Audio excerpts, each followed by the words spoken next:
आता आपल्या आवडत्या मालिकेचे संपूर्ण भाग मालिका प्रसारित झाल्यानंतर लगेचच पाहू शकता फक्त सन नेक्स्ट वर. भारतातील प्रेक्षकांसाठी मोफत सेवा. मला सॉरी.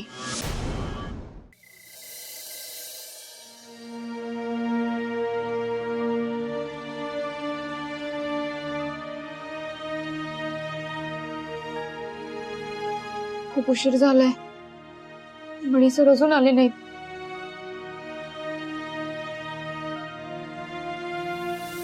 मणी सर, कुठे गेला होता तुम्ही? किती वेळ झाला मी वाट बघतेय तुमची. मी घाबरले होते ना. एकदा तरी माझं बोलणं ऐकून घ्यायचं ना. सॉरी.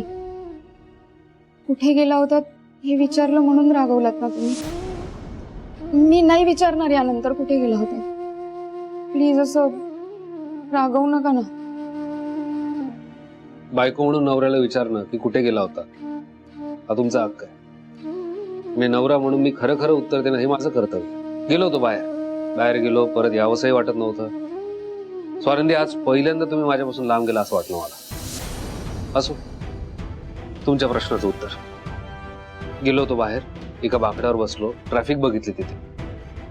मग तिथेही कंटाळा आला, आलो निघून. मी माझ्या प्रश्नाचं खरं उत्तर दिलं, कारण माझ्याकडे नाही लपवण्यासारखं काय. असो, तुम्ही जा, फ्रेश व्हा, झोपा, उशीर झालाय बराच. आणि या सगळ्याचा स्ट्रेस घेऊ नका, बाळावर परिणाम होईल. प्लीज माझं ऐक. स्वानंदी, प्लीज प्लीज जा, फ्रेश व्हा, झोपा, नका चर्चा वाढवू. सर,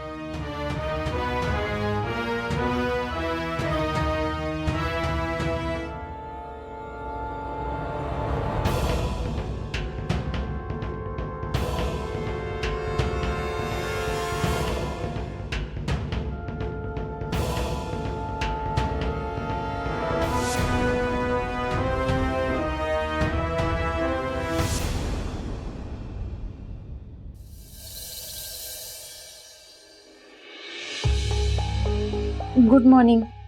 मणी सर, तुम्ही चहा घेणार का? मी चहा करते. आणि चहा सोबत काय देऊ?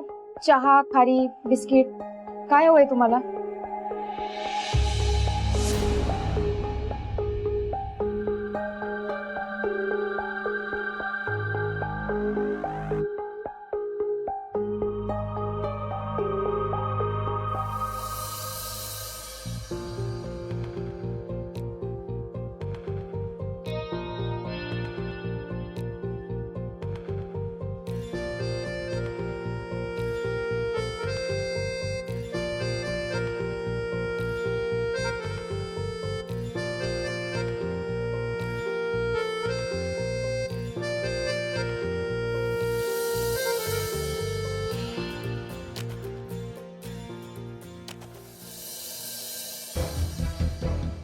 मणी सरांनी आधीच माझ्यासाठी चहा करून ठेवलाय. किती काळजी घेतात माझी. आणि मी तेव्हा अशी वेळ का आणलीयस माझ्यावर की मी मणी सरांपासून सगळं लपवतीये. मला या माणसाशी खोटं बोलावं लागतंय जो माझ्यासाठी सर्वस्व आहे. मणी सर, प्लीज मला माफ करा. मी तुम्हाला सगळं सांगितलं असतं, पण मी वॉर्डन मॅडमच्या वचनात अडकलीये. प्लीज मला माफ करा. मी तुम्हाला सगळं सांगेन, पण योग्य ती वेळ आल्यावर.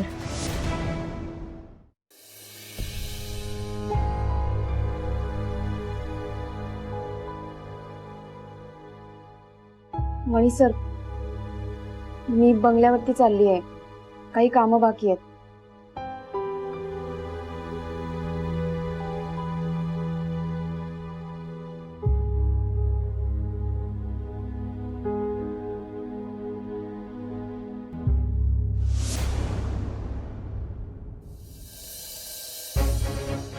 सावित्री, कमळा, त्या मावशींना काहीच सांगायला तयार नाहीये. वेगळंच काहीतरी बोलतायत. पण मला माहितीये त्यांना नक्कीच काहीतरी माहितीये आणि ती त्या लपवण्याचा प्रयत्न करतायत. नेमकी कशाची भीती आहे त्यांना? काय लपवत काय आहे माझ्यापासून ते? नाही, माहिती तर काढावीच लागेल.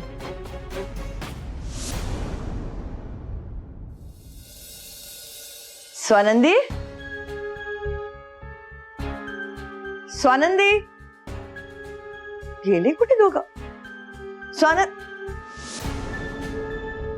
तू इथेस आणि असा का बसलास? स्वानंदी कुठे आहे? तब्येत बरी आहे ना तिची? माझी मुलगी सुखात आहे ना? बाहेर गेलीये का स्वानंदी? नाहीये का घरात? अरे बोल ना, काय झालं?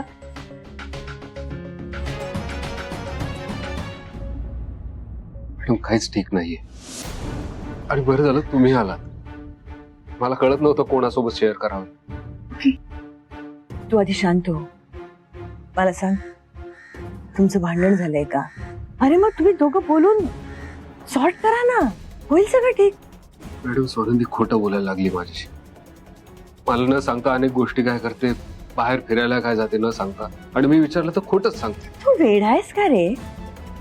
स्वानंदी आणि खोटं कधीच शक्य नाहीये. म्हणी काहीतरी गडबड आहे, म्हणजे मला असं वाटतं तुझा काहीतरी गैरसमज झालेला आहे. तुम्ही दोघांनी एकदा बोलावं अशी माझी इच्छा आहे. असं काही नाहीये, स्वानंदी कधीच खोटं बोलू शकत नाही. म्हणी मलाही असंच वाटत होतं जोवर सत्य कळलं नव्हतं. मॅडम मला सांगा, त्या दिवशी तुम्ही फोनवर काय म्हणाला?